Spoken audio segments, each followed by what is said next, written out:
সংসার ছেড়ে তুমি পৃথিবীর যে কোনায় যাও না কেন, ঘুরে ফিরে কিন্তু সেই সংসার জীবনে আসতে হয়। কারণ একটা মেয়ের সব কিছু থেকে তার সংসারটা আগে।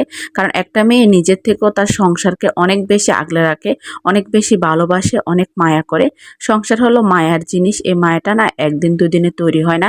এটা তৈরি হতে অনেকটা মাস, অনেকটা বছর লেগে যায়। তারপরে কিন্তু এই মায়াটা সৃষ্টি হয়। একজন নারীর যতটা না সংসারের প্রতি মায়া থাকে, ভালোবাসা থাকে, তার থেকে বেশি মায়া থাকে তার স্বামীর উপরে, সন্তানের উপরে। কারণ তার স্বামী সন্তান নিয়ে কিন্তু তার ছোট্ট একটা সংসার থাকে, ছোট্ট একটা পরিবার থাকে। আসসালামু আলাইকুম এভরিওয়ান, সবার কি অবস্থা, কেমন আছেন? আশা করি সবাই ভালো আছেন। আজকে দুপুরে একদমই রান্না করি নাই। এই যে পান্তা ভাত আর এই যে শুটকির ভর্তা, ডিম ভাজি দিয়ে কিন্তু দুপুরে খাওয়া দাওয়া করেছি। তো ঘরটা আজকে অনেক সুন্দর করে পরিপাটি করে পরিষ্কার করে গুছিয়েছি। সেটাই কিন্তু ভিডিওর প্রথমে আপনাদের সাথে শেয়ার করলাম। অনেকদিন যাবৎ অসুস্থতার কারণে সন্ধ্যায় বলেন সকাল বলেন কোনোভাবে নাস্তা বানানো হয় না ছেলের জন্য। আমি কিন্তু আগে প্রতিনিয়ত আমার ছেলের জন্য বাসায় নাস্তা বানাতাম, এখন কিন্তু রেডিমেড নাস্তাগুলো খাওয়া হয়। আজকে অনেক দিন পরে ছেলের জন্য চিকেন ফ্রাই বানিয়েছি। তো তাকে সেটাই দিলাম আর তাকে জিজ্ঞাসা করলাম কেমন হয়েছে। আমার ছেলে তো বলতেছে অনেক বেশি মজা হয়েছে।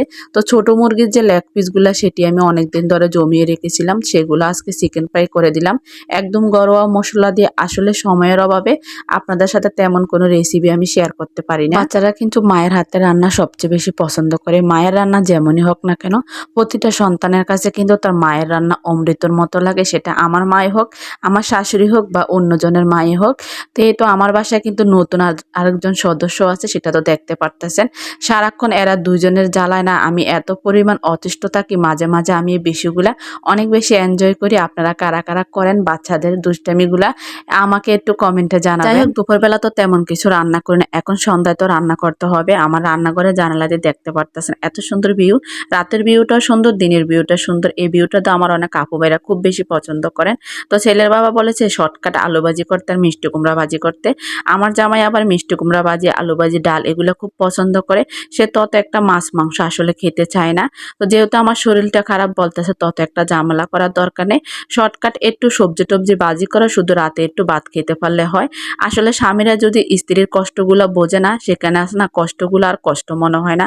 অনেক পুরুষ আছে দেখবেন খানা নিয়ে অনেক বেশি বায়না করে, অনেক তামাশা করে, এটা দিলে ওটা খাবে, ওটা দিলে ওটা খাবে, এসব নিয়ে খুব জ্বালাতন করে স্ত্রীকে। এসব পুরুষরা আসলে খুবই বেশি বিরক্তকর তাদের সাথে সংসার করাটা। মিষ্টি কুমড়া ভাজিটা না একদম জামাইয়ের পছন্দ মতো করেছি, তবে একটু কালো বোনার মতো হয়ে গেছে। সেদু খেতে বসে বলতেছে আজকে তো তুমি আমার জন্য মিষ্টি কুমড়ার কালো বোনা করেছো, কিন্তু মিষ্টি কুমড়াটা আমি এত পরিমাণে পেঁয়াজ দিয়েছিলাম যে একদম লাল লাল করতে গিয়ে একটু কালো কালো হয়ে গেছে, কিন্তু কুমড়া ভাজিটা অনেক বেশি মজা হয়েছে। আমার জামাই কিন্তু সবসময় করলা ভাজি বলেন, মিষ্টি কুমড়া ভাজি বলেন, আলু ভাজি বলেন, একটু লাল লাল করে সে খেতে পছন্দ করে। আসলে পুরুষরা যেভাবে পছন্দ করে বউরা কিন্তু সেভাবে রান্না করার চেষ্টা করে। যাই হোক, এখন সন্ধ্যার পরে এই যে ছেলেকে নিয়ে বের হয়ে যাচ্ছিলাম, সে খুবই বায়না করতেছে তাকে নিয়ে রাস্তায় যাওয়ার জন্য। আমি শহরে থাকলেও আমি তেমন একটা বাহিরে যাই না বা ঘোরাঘুরিও করি না। এমনকি সারাক্ষণ আমার সংসার, বাসায় রান্না বান্না কাজ, আমার ছেলের যত্ন, স্বামীর যত্ন, নিজের ব্যক্তিগত কাজ নিয়ে আমি আসলে বেশি ব্যস্ত থাকি। আমার স্বামী তত একটা বেড়ানিও পছন্দ করে না। আসে না অনেক ছেলেরা বউদেরকে বাবার বাড়িতে, বোনের বাড়িতে দিয়ে রাখে, সে এগুলো একদমই পছন্দ করে না। অনেকে বলেন আপু তুমি এখন অসুস্থ অবস্থায় একটু বাবার বাড়িতে গিয়ে থেকে আসলে পারো। আসলে সংসারের মায়া যারা করে তারা কিন্তু কখনোই বাবার বাড়ি বলেন, বোনের বাড়ি বলেন, কোথাও গিয়ে থাকে না।